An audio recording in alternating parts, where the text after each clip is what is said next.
Hey guys, it's been a while. I just pretty much took a break from YouTube and now I'm back. Well, first off, I have some very interesting news. We're gonna release Scrap Factory kinda soon. So I wanna get the mod done by early October because that's when I have to go back to uni. And after I'm done with Scrap Factory, I'll like do a channel rebrand or something and I'm gonna do like really cool new stuff. And also, if you want to play the mod early, there's gonna be no member builds anymore because I guess like selling the mod, so to speak, wasn't really a great idea. But soon it's gonna be free to play for everyone anyway. So yeah, let's maybe talk about some of the stuff they've added like a month ago or two. It's really been a long while. So basically the only thing I have done is add new furnaces to the game. And there's a bunch of them. I hope I still remember how they work. This is like a spinning wheel of fortune, and oh my god, those vibrations are getting really annoying. Those have basically different colors, I think so, but you can't really see it well. It's a bit jank, like a lot of those things in here. But basically each of these areas have different effects, and it was a pain to code. I still remember that. So yeah, this is the volcano furnace. That's really annoying because it keeps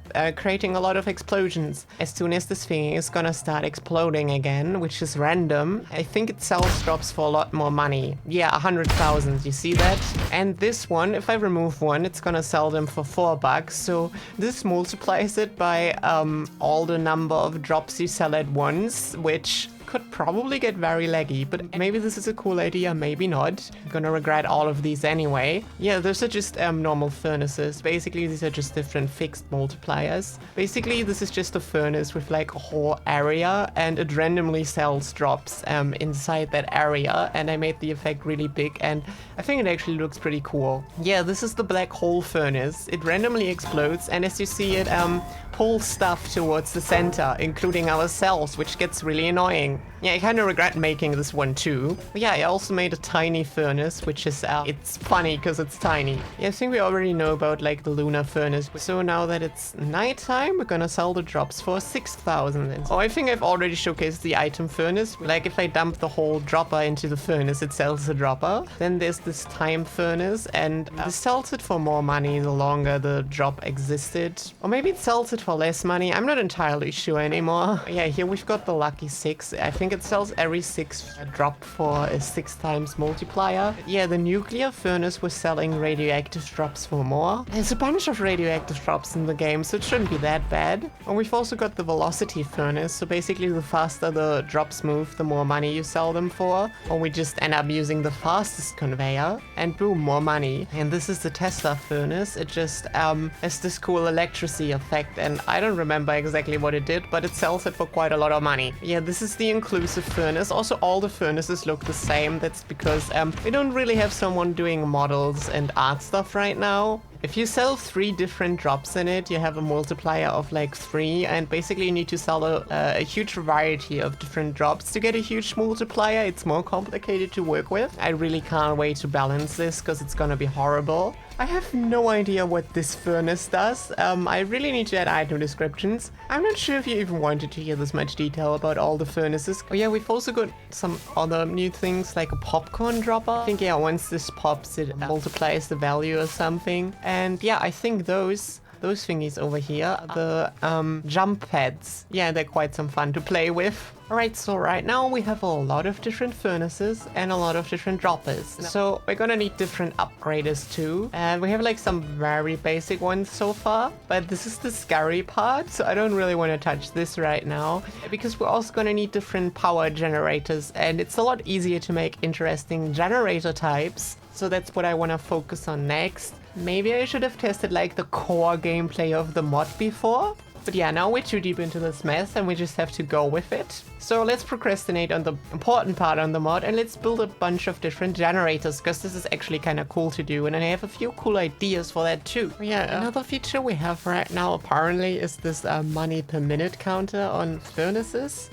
Also it works for research points. Oh, Tufix even added like documentation for all of the new things. Speaking, I spent so much time refactoring stuff, making the code very organized, but we're just gonna screw all all of this because I just want to be done with this project by now. But yeah, just placing those generators reminded me, oh, we can maybe use that. So you see, I've added this limit to the generator, so you can't just spam them and you're actually constrained by power. Because like in other, let's say, tycoon games, a lot of what restricts you is space, because you can't just, you know, infinitely spam your factory with droppers and other things. But in Scrap Mechanic, I mean, technically there's a restriction, but practically not. So we're not restricted by space anymore, which is what a lot of games make use of. So maybe I'll have to get creative there. But yeah, right now I'm testing. I don't know if I've ever showcased this before. Wait, what? Since when do we have this one? Okay, we have half a conveyor belt now. I don't know why.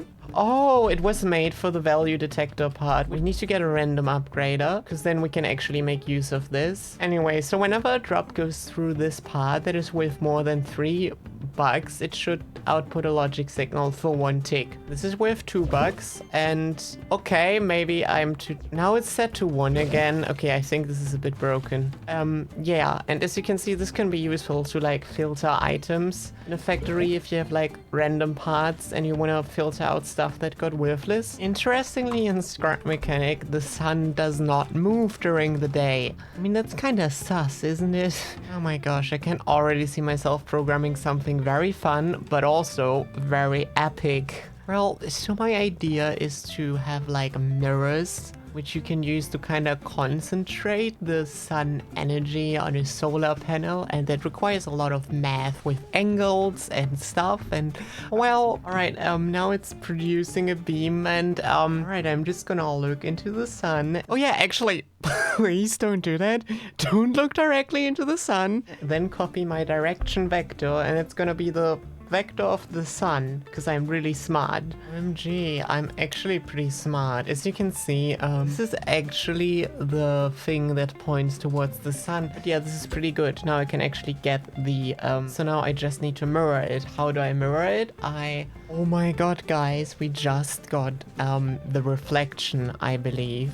Is it the reflection? I know, wait. I mean, like, yeah, this is obviously not how a mirror works. Like, those damn vectors just been getting to me. So I think I just kind of flipped a number somewhere and it was kind of weird, and you'll see me fix it later. I just need to fix the offsets and this should technically work. Right, so I've built this amazing contraption. As you can see, it's just a mirror with 2 bearings, so I can rotate it. And now if the reflection works correctly, I could use this to move the beam wherever I want to, sorta. Okay, so we start off hitting, now let's just rotate it a bit, and we should be able to... If I change the angle on this, we move the beam over to this. And why is the offset not working anymore? Oh, I probably just need to eliminate some impossible angles, because, you know, it is hitting the wrong side of the shape, which is not reflective. I think I somehow even fixed the reflections. So visually, it's working now at least.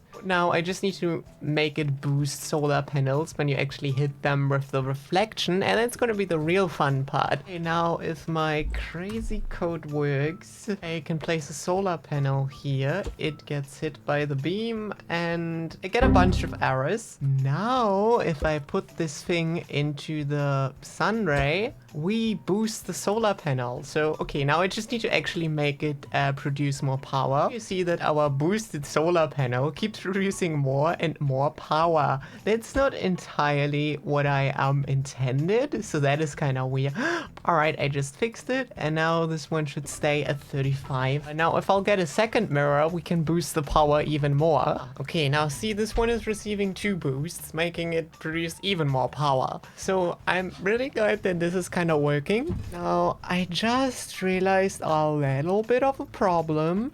These reflections go through objects, and once I've got those 2 things fixed, we've actually got working solar mirrors, which can be kind of fun to work with, because you need to rotate a bunch of mirrors onto like 1 super solar panel to get as much power as possible. Like, it seems like more fun than just spamming like better solar panels or windmills or whatever lava. Okay, now you can see that the rays are not infinite anymore and they would actually stop at walls. Now they only update like every second, so it's a bit slow. You know, I think it's good enough, okay? It's a bit jank and everything, but I still think it's a pretty cool concept. And I can't wait to, you know, see someone use like 100 mirrors on just one solar panel for maximum power. So I did a little work off camera. There's a bunch of cool stuff we're gonna have a look at. Alright, so let's first check out the vampire test. Yeah, I had this amazing idea for some kind of vampire drop that literally steals the money from other drops. Yeah, you can see it basically is